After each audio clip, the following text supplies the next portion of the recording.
नमस्कार दोस्तों, एक बार फिर से आपका स्वागत है मेरे YouTube के चैनल ब्रजेश भंडारी में। और जिसमें हमारी सीरीज चल रही है एक और वार्तालाप। और एक और वार्तालाप में हर बार मेरा यही प्रयास होता है कि मैं आपको एक नई शख्सियत से मिलाऊं।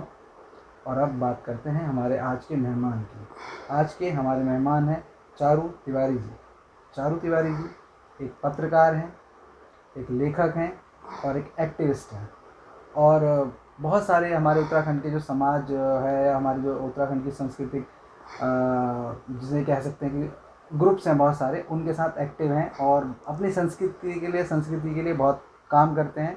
और रिसेंटली उनकी एक बुक भी आई है जिसका नाम है लश का कमल।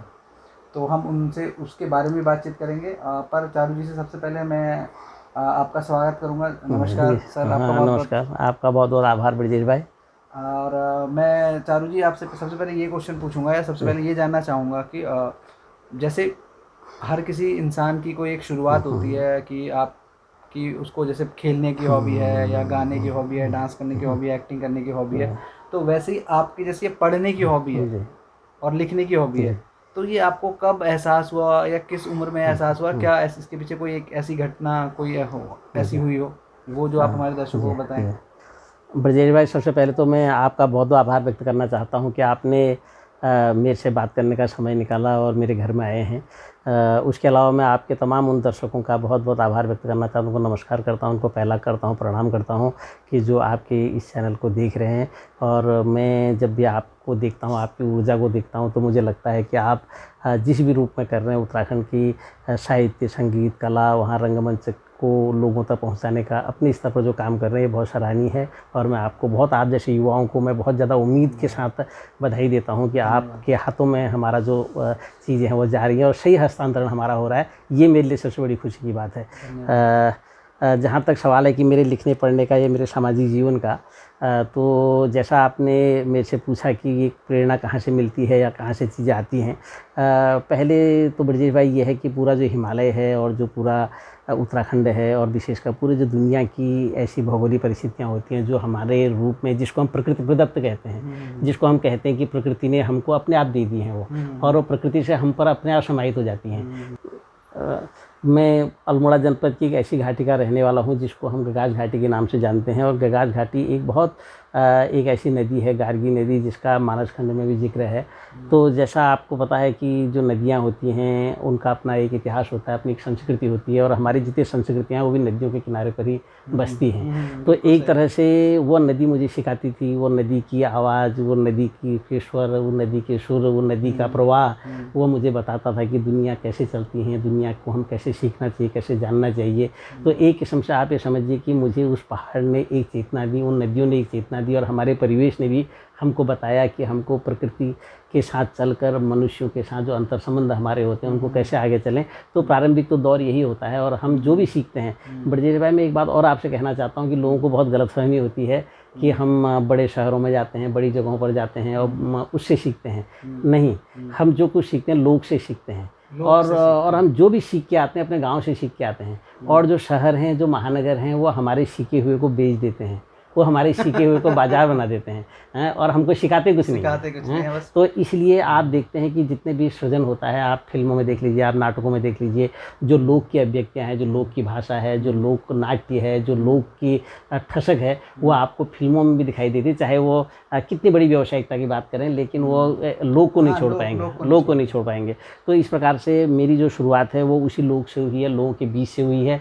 और हमने मेले ठेलों में गीत सुने हैं, हमने झोड़े सुने, हमने चाचरी सुनी है, हमने शगुनाखर सुने हैं, हमने ढोल धमाऊ देखा है, हमने होली देखी है, हमने दिवाली देखी है, हमने वो तमाम मेलों को देखा है जिसमें एक उन्मुक्तता के साथ, हम सामूहिकता के साथ अपनी अभिव्यक्ति कर पाते थे। तो इसलिए ये समझिए कि मुझे जो ये लिखने पढ़ने की चेतना और समाज में आने की चेतना है, वो स्वतः स्फूर्त मेरे गाँव ने दी है, मेरी ज़मीन ने दी है, मेरे परिवेश ने दी है।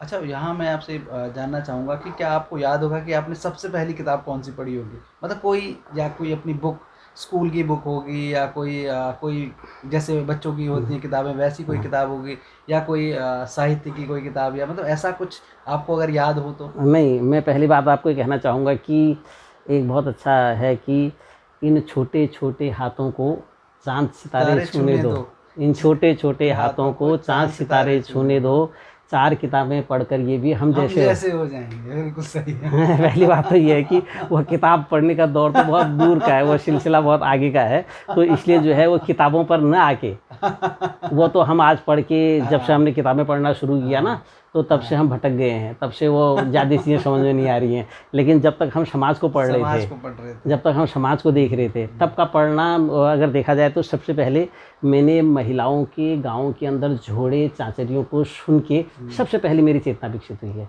मैं किताब की बात नहीं कर रहा हूँ। हाँ। और जैसे वो आप ये कह सकते हो कि आपने मतलब जैसे उन गीतों को सुना या उन जो गीत का एक माध्यम है वो भी, तो उनको सुन के आपका मतलब उनके अर्थ को समझने की आपके मन में चेष्टा हुई होगी, मतलब आपको इच्छा हुई होगी कि मैं इनका अर्थ समझूं, या इनमें क्या जो भाव है ना, जो भी हम कोई जोड़ा गाते हैं या जो भी हम अगर कोई गाना भी गाते हैं तो उसका एक भाव होता है, तो उस भाव को गाना तो सर कोई सुन लेता है, पर उस भाव के पीछे कम लोग जाते हैं। तो मतलब आपने वो वहाँ से वो गांव में जितनी भी चीज़ें होती थी, जैसे हमारे यहाँ शगुन आकर गाए जाते थे, हमारे यहाँ गांव के अंदर झोड़े होते थे, हमारे यहाँ चाचरिया होती थी, हमारे यहाँ रामलाओं में जो हमारी रामला है ना, हमारे जो हमारी रामला है वो एक इतना बड़ा मंच, हम लोगों का सबसे पहला मंच जो है रामला ही होता है। और रामला में जो है, और सबसे बड़ी बात है कि हमारे उत्तराखंड की रामला की तो बड़ी विशेषताएँ हैं। वो कैसी है कि एक तो वो हमको क्या क्या सिखाती है, हमारे जो रामलीला है उसमें चौपाई है, उसमें दोहा है, उसमें सोरठा है, उसमें जय जयवंती है, उसमें राग है, उसमें बिहाग है, उसमें प्रभाती है, उसमें माण है, उसमें गज़ल है, उसमें हिंदी है, उसमें अंग्रेजी है, उसमें अवधी है, उसमें ब्रज है, और उसमें उर्दू भी है, अंग्रेजी भी है, और आते आते अंग्रेजी भी आ गई है उसमें। अच्छा, अब उसमें अंग्रेजी भी आ गई है। तो इस प्रकार से वो रामलीला जो है हमको एक बहुत बड़े आलोक में ले जाती है, बहुत बड़ा हमारा फलक व्यापक करती है। तो उन रामलीलाओं से भी हम लोगों को इन चीज़ों को सीखते हैं। और आपने भी बचपन में कभी रामलीला? हाँ, रामलीला हमारी शुरुआत ही रामलीला से हुई है, सभी लोगों की होती है। हाँ, रामलीलाओं में हम लोग पार्टिसिपेट करते थे। हम उन दिनों लड़कियाँ, हाँ नहीं, उन दिनों क्या था, लड़कियाँ तो वो नहीं खेलती थी ना, कोई रोल नहीं करती थी, लड़कियों का तो नहीं होता था। लेकिन जब वो सखियों का पाठ होता था, वो सखियों का उन सखियों का पाठ हम लोग खेलते थे। और उससे पहले अभी याद नहीं है, मुझे लगता है कि हमने बानर और राक्षस वाला भी खेला ही होगा। तो वहाँ और वहाँ कम से कम वो देखने का तो मौका मिला ही। एक नज़रिया हमने वहाँ से विकसित किया। और सबसे बड़ी बात क्या है कि लोक नाट्य की जो विधाएँ होती हैं ना, जो हमारे बीच की होती हैं, जैसे हमारे यहाँ आप इस बात को देखिए कि मैं उस चीज़ को भी देखता रहा हूँ पहले से। जैसे हमारे धनुषयज्ञ होता है थोड़ी देर के रामलीला में ना, तो लोक नाट्य के रूप में परिवर्तित हो जाता है। जैसे आप ये समझिए कि जब नहीं, वो नहीं, मैं दूसरी बात कह रहा हूँ। मैं ये कह रहा हूँ कि जैसे सीता का स्वयंवर होगा, तो सीता के स्वयंवर में कौन से राजा आमंत्रित होंगे? रावण होगा, अहिरावण होगा, राम होगा, राम के स्तर की राजा होंगे ना, छोटा मोटा तो कोई होगा नहीं। लेकिन हमारे यहाँ की जो रामलीला है, उस रामलीला में राम भी है, उसमें रावण भी है, उसमें अहिरावण भी है, लेकिन मेरे तलबाकी और मलबाकी का राजा भी है। वो समझ गया। तो आप उसमें हम मतलब रामलीला तो हो रही है और सारी चीजें आप उसमें दे रहे हो, सब पूरा ज्ञान भी मिल रहा है, पर आप उसके साथ साथ अपने लोक उसको भी शामिल करना, उसको शामिल भी कर दे रहे हो। उसको भी और वो राजा कैसा होता है, वो बड़ा कमाल का राजा है। अच्छा। वो उससे भी बेहतर राजा है। अच्छा, और वो हमारे बीच का राजा है ना। वो हमसे क्या कह रहे हैं, वो उस अपने जब वो आता है धनुष तोड़ने के लिए, तो वो तमाम सीता के आलोक में तमाम बातें करता है। आपने देखा होगा कि सीता, जब तेरे से मेरा विवाह हो जाएगा तो मैं तेरे लिए ये करूँगा, वो करूँगा, और बिजली, पानी, सड़क, शिक्षा, स्वास्थ्य, रोजगार सबकी बात कह देता है। वो कहता है सरकारों ने सब गड़बड़ कर दिया, ये भी कह जाता है वो। तो ये जो विशेषता है हमारे लोक नाट्य की और अभिव्यक्ति की, तो उसने हम लोगों को एक ढंग की चेतना दी कि हमको अपने सवालों को जो भी मंच मिले, जहाँ भी स्पेस मिले, वहाँ पर उठाना चाहिए। कि जैसा आप भी कर रहे हैं, तो आपको जितना भी स्पेस मिल रहा है, तो स्पेस में आप पहाड़ की चीज़ों को उठा दे रहे हैं। तो ये भी अपने आप में एक बहुत महत्वपूर्ण है। और ये हमको यही चीज़ें सिखाती हैं, हमको यही चेतना हमको सिखाती है। और एक ही, और दूसरा क्या था कि हमारे यहाँ अब तो चीज़ें थोड़ा बदल गई। पहले हमारे यहाँ स्कूलों में बाल सभाएँ होती थी, तो हर शनिवार को बाल सभा होती थी।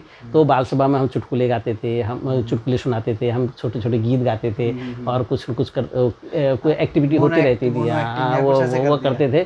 तो उससे भी चीज़ें सीखी और तो आगे बढ़ी हैं। तो फिर जैसे आपने ये आपका बचपन या मतलब जो आपकी शुरुआत की चीज़ें तो आपने मतलब अपने गांव से सीखी या रामलीला से सीखी, तो फिर जब आप बड़े हुए और आपने ये डिसाइड कब करा कि अब मुझे कि पत्रकारिता में जाना है, या मतलब इसमें राइटिंग में ही जाना है, लिखना है, या मतलब इस लाइन में जाना है, क्योंकि बिकॉज जो हमारे मिडिल क्लास लोग हैं उनकी तो मेन तो मैंडेटरी ये होता है कि भाई अब बच्चा पढ़ लिख गया तो किसी सरकारी नौकरी में लग जाए या किसी नौकरी में लग जाए जिससे कि उसका एक फाइनेंशियल सपोर्ट पीछे से रहे।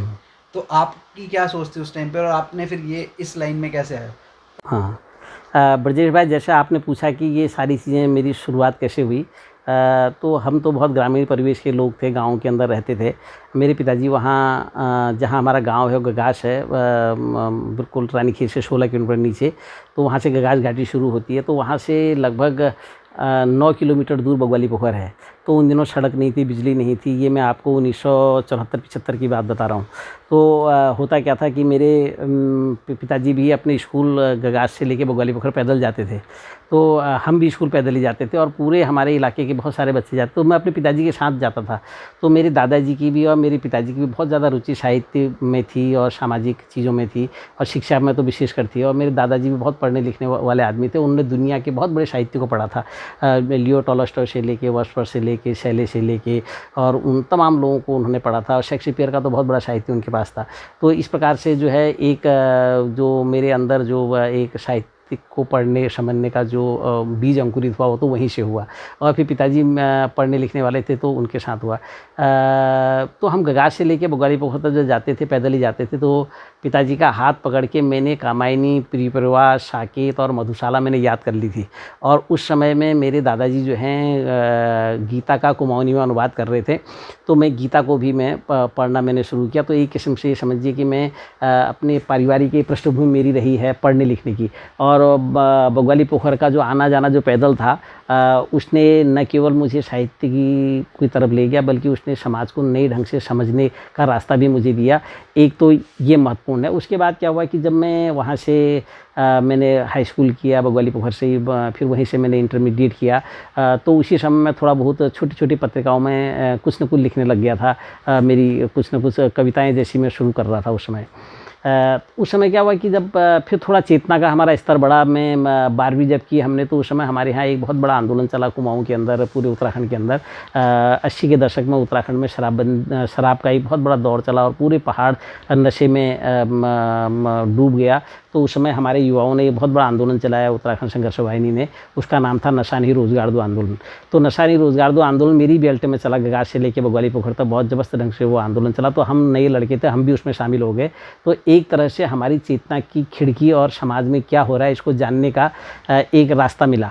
लेकिन इससे पहले मैं इसको फिर बताऊंगा, मैं एक चीज़ भूल रहा था, वह ये कि 1975 में जब इमरजेंसी लगी, तो इमरजेंसी ने हम लोगों को कुछ चीज़ जानने समझने का मौका दिया। और देश में ये क्या हो रहा है हमारी उतनी समझ में तो नहीं आता था, लेकिन हमको लगता था कि कुछ गलत हो रहा है। क्योंकि जब इंदिरा गांधी जी ने 1975 में इमरजेंसी लगाई थी, तो उस समय हमारे इमरजेंसी में झोड़े भी बनने लगे। और वो इमरजेंसी में झोड़े बने, तो एक झोड़ा मुझे याद है उस समय भी, जब बहुत छोटा था मैं, कि इंदिरा तेरो चुनावा चिन्हा गुर दगड़ी बाछ। उन दिनों जो है चुनाव चिन्ह जो है कांग्रेस का गाय बच्चा था। तो उस समय हमारे गांव की महिलाओं ने एक झोड़ा बनाया कि इंदिरा तेरो चुनावा चिन्हा गुरु दगड़ी बाछ, इंदिरा तेरो गोर बेरो संजय हेरो गौ। तो इस ढंग से जब ये गीत बना, तो मुझे लगा हमारे गांव से निकलने वाली जो अभिव्यक्तियाँ हैं, जो हमारे गांव से निकलने वाले प्रतिकार के स्वर हैं, ये स्वर तो बहुत ही मजबूत हैं। और हमारे गांव की, जिनको हम अनपढ़ महिलाएं कहते हैं, जिनको हम कहते हैं कि ये कुछ नहीं जानती हैं, उन महिलाओं के अंदर ये स्वरों का स्फुटित होना हम जैसे युवाओं के लिए चेतना का नया रास्ता तैयार करता था। तो इस ढंग के बहुत सारे गीत और गाने थे जिनको हम सुनते थे, आगे बढ़े। तो 84 में जब नशा नहीं रोजगार दो आंदोलन चला, तो उसमें हम सब लोग शामिल हुए। और नशा नहीं रोजगार दो आंदोलन से हमको लगा कि समाज में जो भी गलत हो रहा है उसके खिलाफ हम सब लोगों को खड़ा होना चाहिए।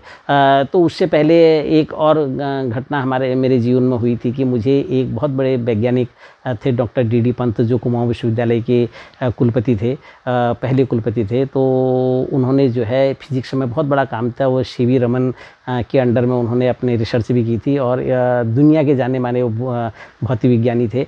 और आपको इस आपके इंटरव्यू के माध्यम से मैं भी बताना चाहता हूँ कि मैंने एक ऐसा वैज्ञानिक देखा, जो वैज्ञानिक फिजिक्स जैसे रूढ़ विषय का होने के बाद भी वो सामाजिक संदर्भों को विज्ञान के साथ और हिमालय की हिफाजत के साथ किस ढंग से जोड़ता था, ये हमने उनसे सीखा। और उन्होंने विज्ञान को लोक कल्याणकारी जो उसका स्वरूप है, उसको उन्होंने अलग अलग संस्कृति, भाषा, साहित्य के रूप में भी कैसे समझते थे, ये यह भी बहुत हमने उनसे सीखा। और डी पंजी जो हैं उनसे जब 1979 में उत्तराखंड क्रांति दल बना था तो वो पार्टी के संस्थापक अध्यक्ष थे। तो उस समय विपिन त्रिपाठी जो द्वाराहाट के बहुत बड़े समाजवादी नेता थे, वो इमरजेंसी से 22 महीने जेल काटने के बाद वो भी राजनीति में नई सिरे से उत्तराखंड राज्य के लिए ये लोग भी सक्रिय हुए थे। जसवंत सिंह बिष्ट वगैरह तमाम लोग थे।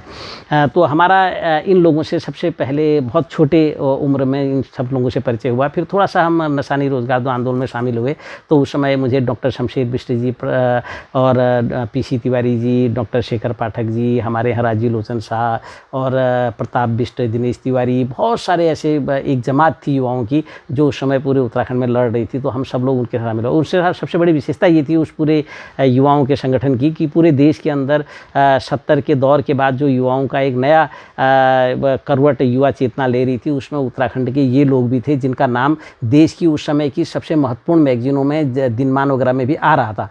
तो ये जो युवा हैं ये साहित्य, संगीत, कला और जनगीतों के माध्यम से भी चेतना ला रहे थे। तो इस प्रकार से मेरा इन लोगों के साथ आके हमारा सामाजिक क्षेत्र में भी आना हुआ, पढ़ने लिखने के क्षेत्र में भी आना हुआ और विशेषकर पत्रकारिता में पहला कदम समझिए कि इसी दौर से मेरा शुरू हुआ। ये एक बात है।